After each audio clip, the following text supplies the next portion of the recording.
Research indicates that Saturn's iconic rings are not only younger than previously thought, but also that these rings are actually disappearing at an extremely fast pace.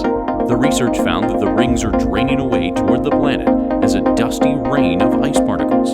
Saturn's rings consist mostly of water ice that ranges in size from microscopic dust to large boulders.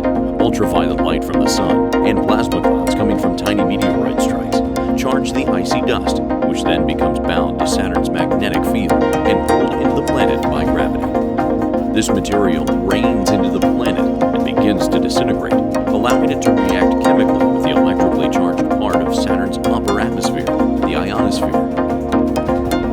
The ions glow in an infrared light as part of this process if the rain is light, but the emissions dim if the rain is heavy. This was observed using instruments attached to the Keck telescope in Hawaii.